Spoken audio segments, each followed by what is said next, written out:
When a black man in a hoodie got tackled and cuffed by airport police, they thought they were stopping a threat. Moments later, they found out he was the newly appointed director of the FBI, and their faces turned white with fear. The airport was alive with the usual sounds, boarding calls, rolling suitcases, and the shuffle of impatient travelers. In the crowd, a tall black man in his late 40s moved calmly through the terminal. Dressed in a plain gray hoodie, dark jeans, and sneakers, he looked like any other traveler. No flashy jewelry, no entourage, no dramatic gestures. Just a man on his way to his destination. He held a black leather carry-on in one hand and his phone in the other, occasionally glancing at the departure screen to confirm his gate. There was nothing unusual about him, at least nothing that should have drawn attention. But that didn't stop the airport police from locking eyes on him. Two uniformed officers near the TSA checkpoint exchanged glances as he passed. One nodded subtly, and both began walking briskly in his direction. The man noticed them but didn't react. Why would he? He had done nothing wrong. The officers approached quickly, cutting through the crowd with authority. One of them called out sharply, "Sir! Sir, stop right there!" The tone wasn't courteous, it was accusatory, forceful. The man turned, slightly confused but not alarmed. Before he could ask why he was being stopped, the second officer was already at his side. "We need to see your ID," the officer demanded. "Now." He furrowed his brow, reaching slowly into his pocket. "Can I ask what this is about?" "You match the description of a suspect we're looking for," one of them said curtly. "What suspect?" "I just got here," he replied, trying to stay calm. But the tension was rising. Passengers nearby began to slow down, sensing something unfolding. Some paused, others whispered. A few pulled out their phones and began recording. The man reached for his wallet, keeping his movements deliberate and non-threatening, and handed over his driver's license. The officers barely glanced at it. "We need you to come with us." "To where?" "What's this about?" "That ID proves who I am." "Let's not make this harder than it has to be," one officer snapped. "Hands behind your back." "What? Are you arresting me?" "You're being detained for questioning," the other responded as he pulled out handcuffs. "I haven't done anything wrong. I'm just waiting for my flight." But his words fell on deaf ears. Before he could protest further, his arms were yanked behind his back, the cold steel of the cuffs clicking around his wrists. The officers pushed him forward, ignoring his questions and the stares of dozens of passengers now watching in disbelief. Some looked on with pity, others with suspicion. Children looked up at their parents, confused. A woman nearby muttered, "Why him?" A man in a business suit said under his breath, "Here we go again." The man in cuffs didn't resist. He didn't raise his voice. He knew better. Raising his voice would be twisted into aggression. Asking too many questions could be seen as non-compliance. As they led him through the terminal, the humiliation burned deeper than the pressure of the handcuffs. People didn't know his name, his story, or why he was really there. They only saw what the officers saw, a black man in a hoodie, presumed dangerous. He was taken into a holding area near a security office, away from the crowds but not from judgment. They sat him down roughly in a chair, his wrists still bound, his belongings searched without explanation. His carry-on was unzipped, his laptop removed, his wallet emptied onto the table. One of the officers flipped through his documents, stopping briefly at a leather credential case tucked into a side pocket. The man watched silently as the officer opened it. His demeanor shifted slightly but not enough to stop the search. A phone call was made to verify the credentials. There was still disbelief in their eyes, suspicion clinging like static. They weren't looking for truth. They were looking for a reason to justify what they had already done. Back in the terminal, the video was already spreading. Social media picked it up fast. A well-dressed white passenger had filmed the entire arrest and uploaded it with the caption, "Man tackled and cuffed at airport for looking suspicious." No explanation given. Comments poured in, "Here we go again. This is why people say Black Lives Matter. What if he's someone important? What if, indeed?" But none of that mattered in the moment. Inside the holding room, the man remained calm, composed, and silent. He didn't beg. He didn't shout. He just waited. The officers had made their judgment long before they asked his name. Now, as the weight of their decision began to shift, they didn't yet know they had just handcuffed one of the most powerful law enforcement officials in the country. What they saw was a man who fit a description. What they didn't see was a man about to change everything. Racial profiling isn't always loud. It doesn't always come with slurs or outright threats.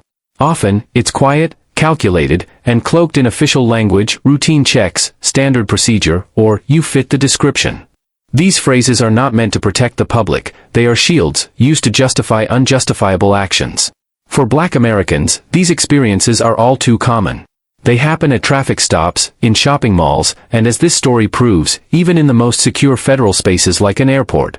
At the heart of racial profiling is a snap judgment, an assumption that someone's appearance, especially their skin color, indicates danger, guilt, or deceit.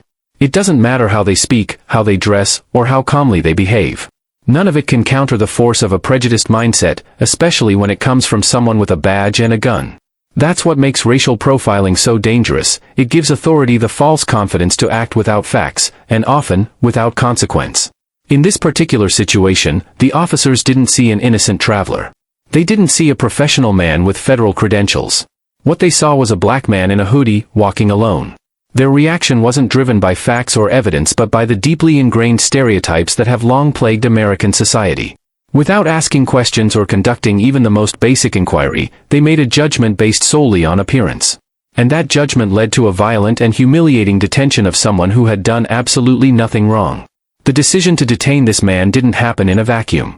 It was the product of years of systemic conditioning, reinforced by a culture where black bodies are often treated as threats. Even with all the reforms, training, and public outcry in recent years, incidents like these show just how far society still has to go.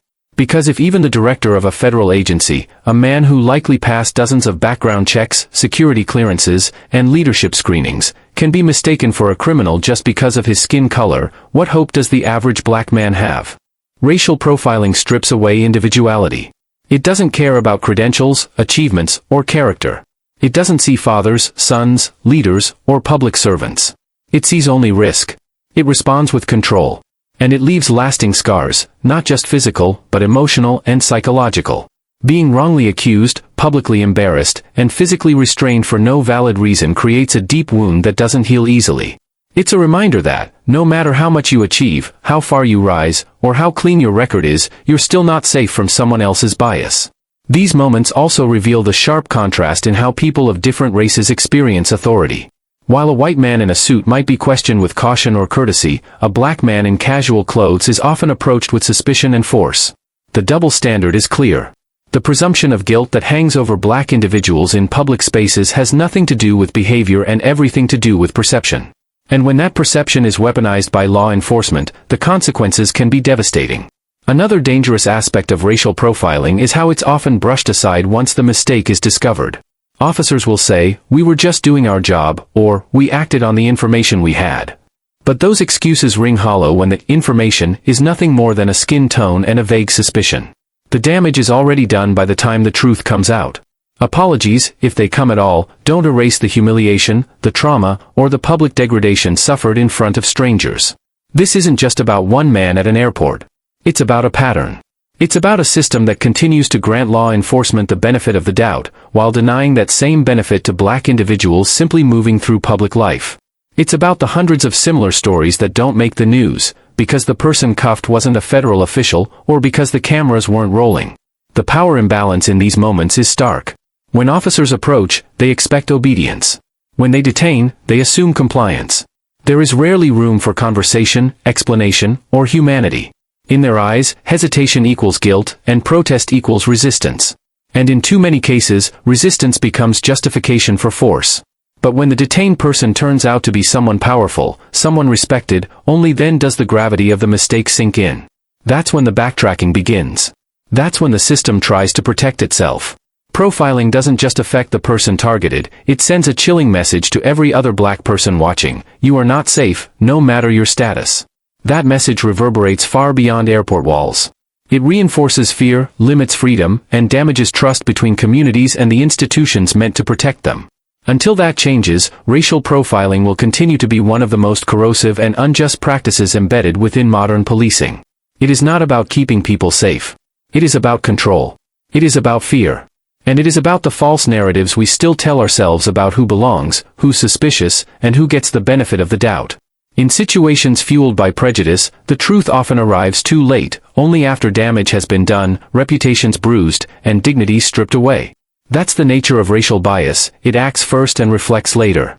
But when the truth does come, especially in cases involving wrongful accusations of high-profile individuals, it hits like a tidal wave. The same law enforcement officers who acted with confidence and aggression suddenly become cautious, even fearful. That transformation doesn't come from moral clarity, it comes from realizing they targeted the wrong person.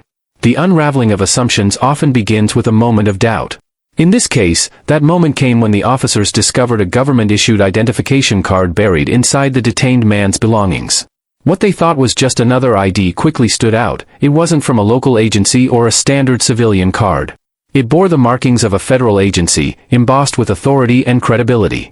Still, bias runs deep. Instead of reconsidering their actions, the officers initially dismissed the badge. They assumed it was fake or stolen, further projecting guilt onto the man without considering an alternative explanation. Verification was their next step, not out of courtesy, but to disprove what they couldn't believe, that the man they had handcuffed and publicly humiliated was, in fact, someone of enormous stature. A phone call was made. Names were cross-checked. Silence followed. The voice on the other end confirmed what the officers had feared. The man they profiled, restrained, and paraded through a busy airport was no criminal.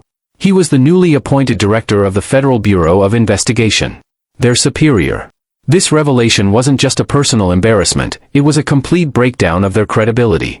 It exposed how quickly assumptions had overridden protocol, how skin color had trumped critical thinking, and how shallow their justifications had been. At this point, the reality of their actions sank in. These weren't just two officers making a simple error. They were representatives of a system that still reacts to blackness as a threat before it recognizes humanity. The emotional weight of this truth was not evenly distributed. For the detained man, it was likely a confirmation of what he had known all along, that despite his title, his training, and his position, he could still be reduced to a suspect in the blink of an eye. The respect that came with his rank did not protect him from the dehumanizing experience of being judged by appearance alone. This incident validated decades of warnings from civil rights leaders and communities of color about how little protection status or education offers in the face of systemic racism.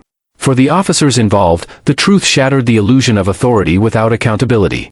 Their body language, tone, and actions, all backed by institutional power, had been shaped by racial bias. The moment they realized who he was, their posture changed. The aggression vanished. The justifications dissolved. Apologies began to surface, not necessarily out of remorse but out of fear of losing their jobs, their reputation, and their standing within the very system they had served. This sharp shift in behavior speaks volumes about the nature of power in American society. When the victim is unknown or perceived as powerless, apologies are rare, and accountability is often elusive. But when the target turns out to be someone with institutional influence, the rules change. Suddenly, procedures are scrutinized. Suddenly, mistakes are acknowledged. Suddenly, humility replaces arrogance. This double standard underscores the performative nature of justice in many of these encounters. It's not guided by principle but by status. The incident quickly spiraled beyond just an internal matter. The truth had consequences far beyond the airport walls. Word spread rapidly through law enforcement channels, political offices, and eventually the media. Questions arose: how could this happen? How could officers not recognize a federal leader? But these questions missed the point. It happened not because they didn't recognize him, but because they didn't care to. They saw his race first and questioned his identity only after detaining him. Their instinct to arrest had been faster than their instinct to think. The truth also served as a mirror for broader society. It exposed the uncomfortable reality that no amount of power or prestige can fully shield a black person from racial assumptions. It challenged the narrative that success and upward mobility can offer insulation from discrimination. Even the highest-ranking black individuals in federal agencies are still vulnerable to the biases of those sworn to uphold the law. That reality is as sobering as it is infuriating. Ultimately, the truth did more than correct a mistake, it revealed a crack in the system's foundation. It forced those involved to confront their own prejudice, however unintentional they claimed it was.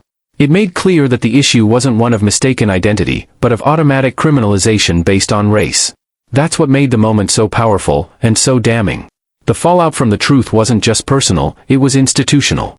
It brought into question the training and mindset of officers in environments where quick decisions have lasting consequences.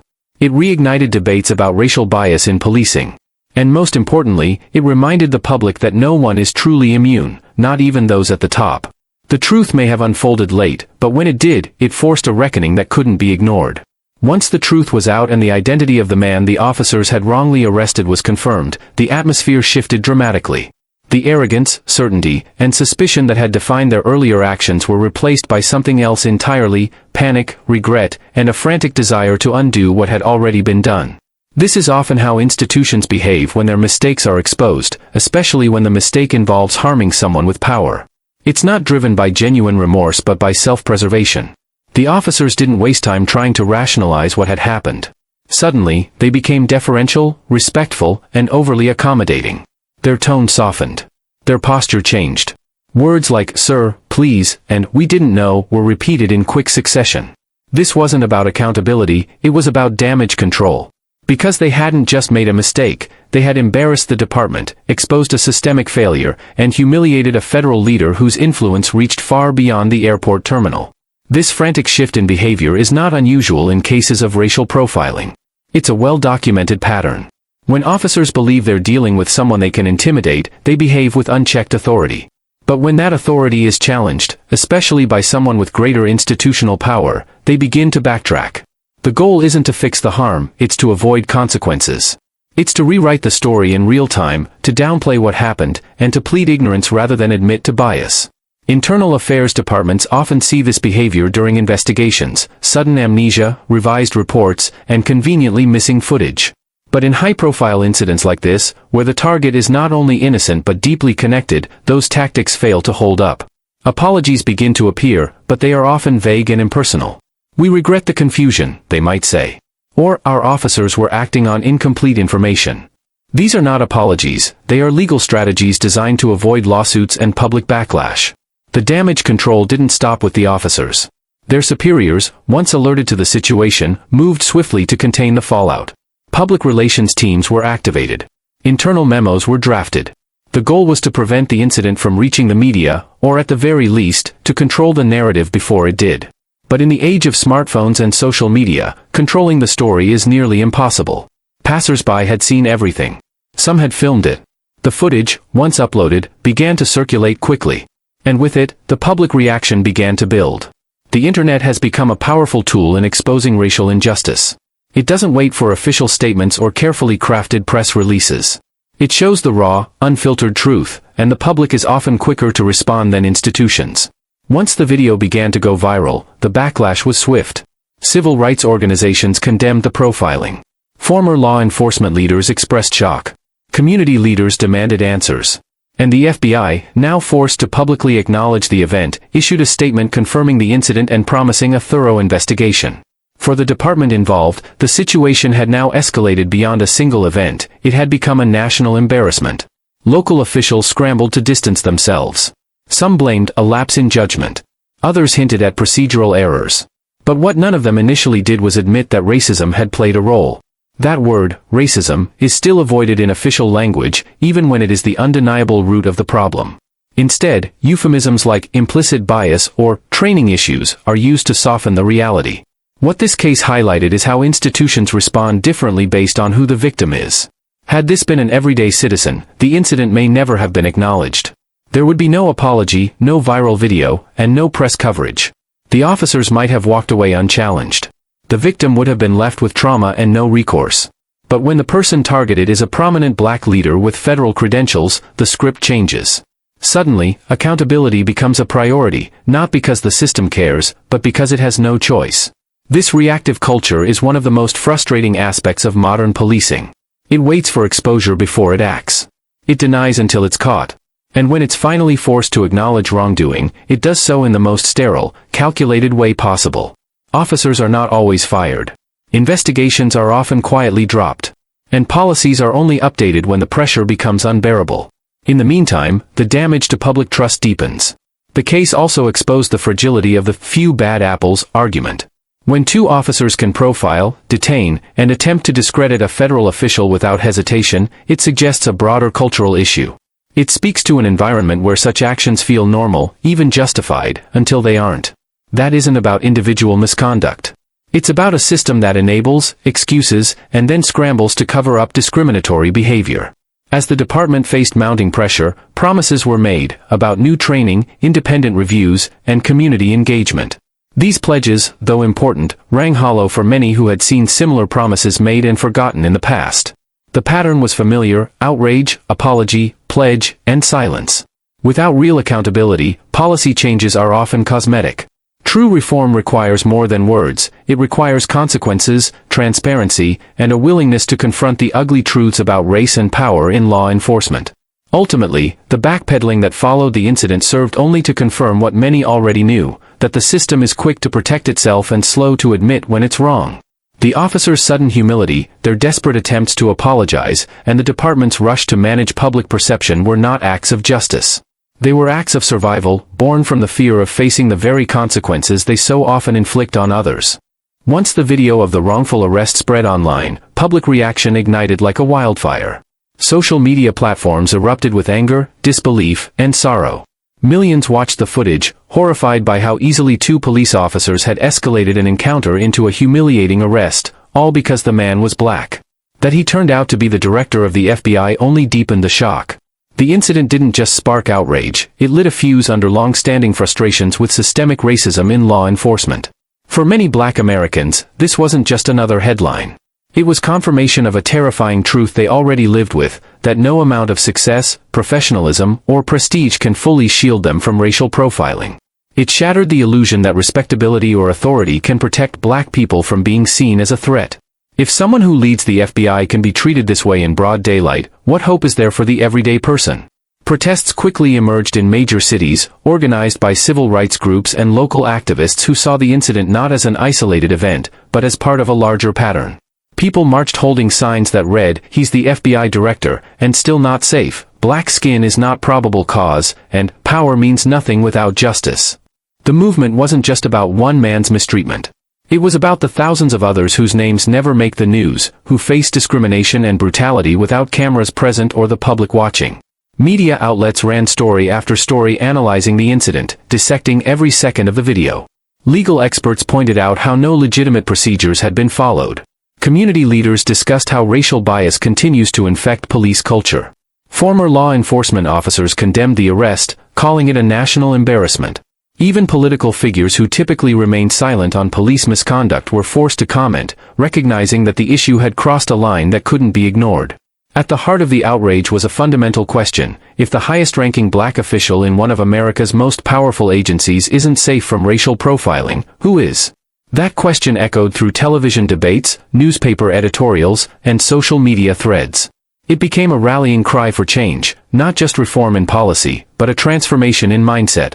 Because while policies can be updated, laws rewritten, and new training introduced, none of it will matter unless the culture itself evolves.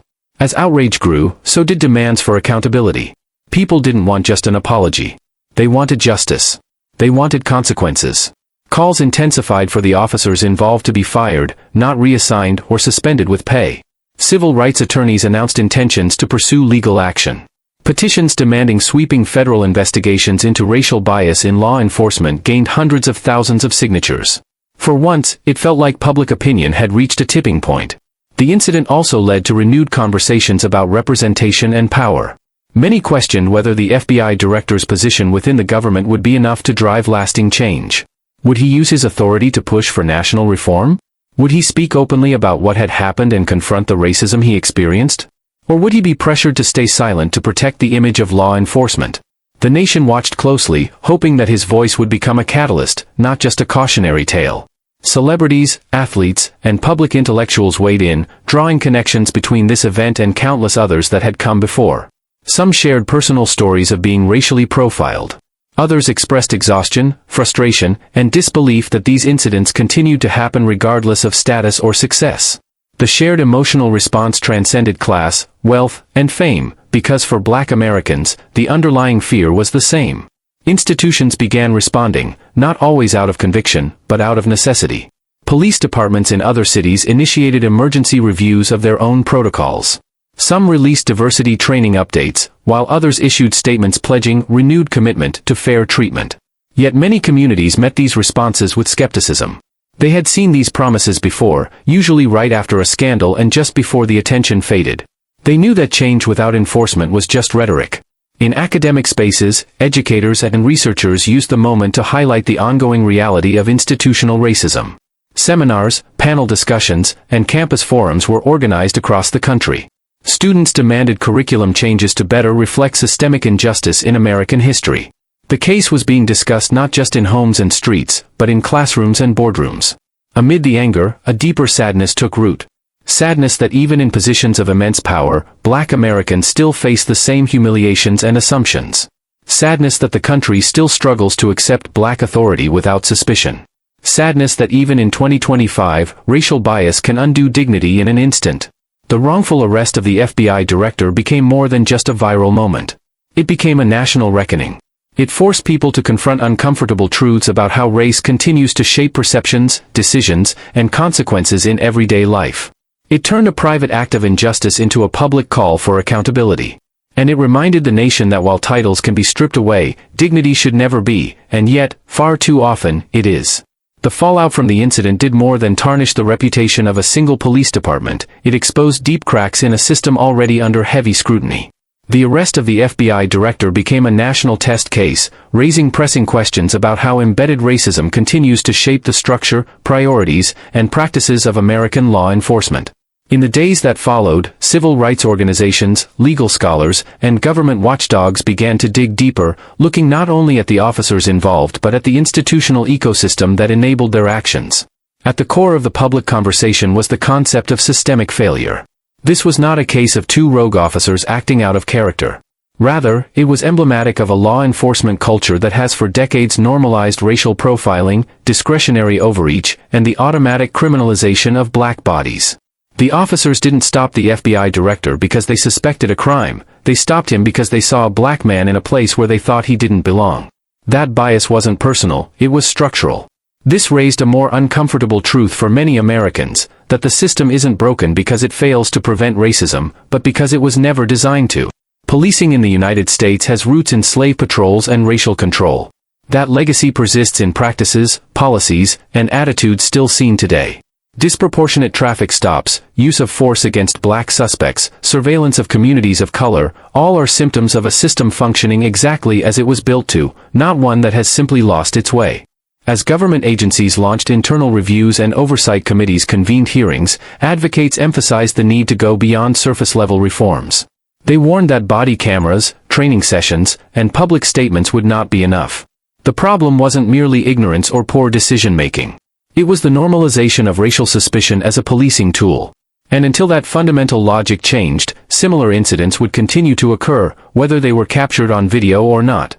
The incident also highlighted glaring inconsistencies in police response based on race and perceived status.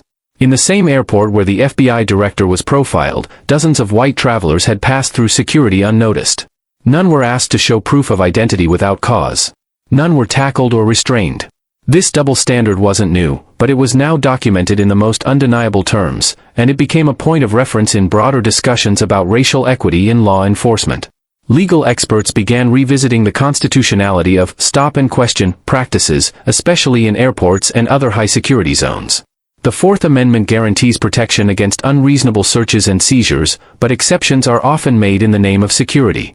What the incident proved was how easily those exceptions could be abused when discretion is tainted by bias. It wasn't just about bad judgment, it was about the absence of accountability when judgment fails.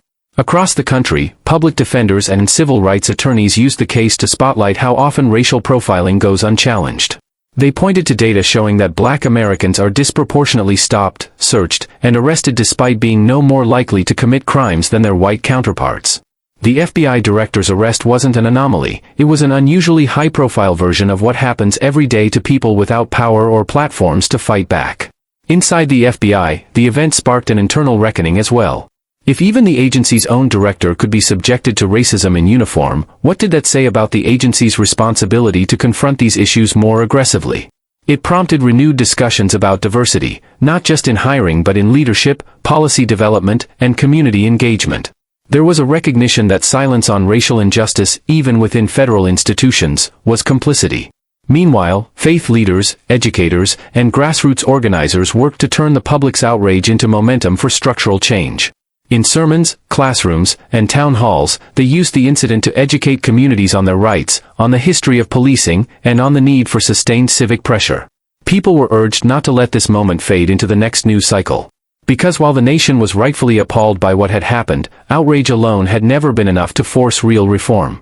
Policymakers at the state and federal level proposed legislation aimed at increasing oversight of police conduct, restricting racial profiling, and revising qualified immunity protections that shield officers from civil liability. But activists warned that laws mean little without enforcement. Too many times, bold promises had turned into watered-down bills and toothless reforms. What was needed now was unwavering political will, and the courage to confront resistance from powerful police unions and entrenched interests. Ultimately, the wrongful arrest of a black FBI director forced the country to look in the mirror. It stripped away the illusion that professionalism or patriotism could exempt someone from racial suspicion. It showed that blackness, no matter how polished, successful, or distinguished, is still seen by too many through a lens of threat. And it proved, once again, that the real danger lies not just in individual prejudice, but in a system that rewards, protects, and perpetuates that prejudice at every level. As the calls for justice continued, the nation faced a choice: to excuse the incident as an unfortunate mistake, or to recognize it as a damning indictment of how far we still have to go. One moment had pulled back the curtain. What came next would determine whether anything would finally change. As the nation grappled with the shock and outrage sparked by the wrongful arrest, all eyes turned to the man at the center of it all, the black FBI director. In the days that followed, the country waited to hear from him, not just as a victim of racial profiling, but as one of the most powerful law enforcement officials in the United States. When he finally broke his silence, what he said didn't just stir public consciousness, it redefined the conversation around race, policing, and justice in America. His response was not fueled by anger or revenge. It was rooted in dignity, clarity, and an unflinching commitment to truth. He acknowledged the humiliation he felt, the pain of being treated not as a respected leader, but as a suspect because of the color of his skin. Yet he also framed the moment as bigger than himself. He spoke not only as the FBI director, but as a black man who had experienced firsthand what countless others face every day without headlines or national outcry. He described the fear that crept in when he realized he was being targeted, not because of what he had done, but because of how he looked. He talked about the silent calculations black Americans make in split seconds, when to reach for an ID, when to speak, when to stay silent, and how to appear non-threatening in the face of escalating force. These were not abstract ideas for him. They were lived realities, and his willingness to articulate them from such a visible position gave new weight to voices that had long gone unheard. The speech marked a turning point. For years, discussions about racial profiling had been dismissed or minimized in law enforcement circles. But now, the head of one of the most powerful agencies in the country had confirmed what many had been trying to explain, that bias is not about feelings, but about patterns. That profiling is not a glitch, but a feature of a system that needs urgent redesign. And that leadership requires not just policy oversight, but moral courage. He called for sweeping reforms, not as a political gesture, but as a matter of national security and constitutional principle. He urged Congress to pass legislation that would increase transparency and accountability in law enforcement, including mandatory data collection on stops, searches, and arrests broken down by race. He demanded stricter limitations on use of force policies and called for the end of qualified immunity for officers who violate civil rights. He also advocated for independent civilian review boards with real investigative power. Perhaps most importantly, he emphasized the need to rebuild trust, not through empty gestures or performative allyship, but through sustained action, honest dialogue, and deep institutional change. Trust, he said, is not restored with apologies. It is restored when people in power choose justice over convenience and equity over tradition. His words resonated across communities, agencies, and political lines, cutting through partisanship with the force of undeniable truth. In law enforcement circles, reactions were mixed. Some officers and department heads applauded his leadership and admitted that change was long overdue. Others pushed back, accusing him of betraying the badge or feeding into anti-police sentiment. But the public support behind him was overwhelming. Civil rights leaders praised his courage. Youth activists cited his words in rallies and community forums. Educators incorporated his speech into curriculum about justice and leadership. His experience and response also sparked broader institutional introspection. Agencies from local police departments to federal task forces began re-evaluating their diversity, equity, and inclusion initiatives. Many realized that having people of color in leadership was not enough if the culture itself remained resistant to change. Representation without empowerment was meaningless. Visibility without protection was hollow. Corporations, universities, and nonprofit organizations joined the chorus, using their platforms to amplify his message. They hosted roundtables on racial bias, issued public statements of solidarity, and donated to grassroots organizations working to dismantle systemic racism. For the first time in years, it felt like a collective willingness to not only listen, but act.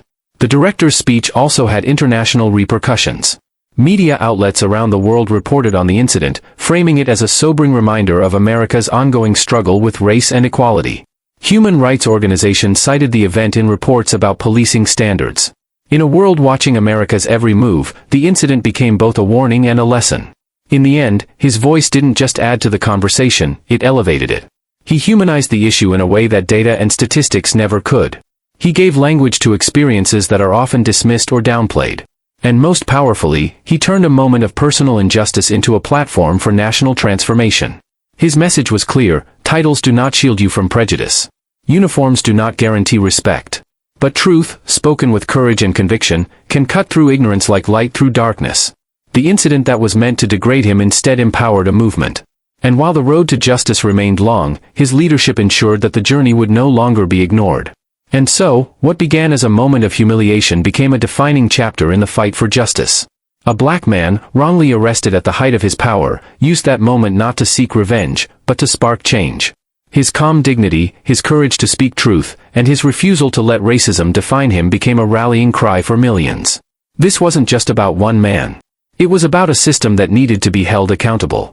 It was about every person who has ever been judged by the color of their skin instead of the content of their character. And it was about reminding the world that no badge, no title, no position can protect Black Americans from discrimination unless the system itself is rebuilt. But from that day forward, one thing was clear: the world was watching. And silence was no longer an option. If this story moved you, don't forget to like, share, and subscribe. Your voice matters. Your awareness matters. Together, we shine a light on injustice and demand the change our future deserves. Thank you for watching.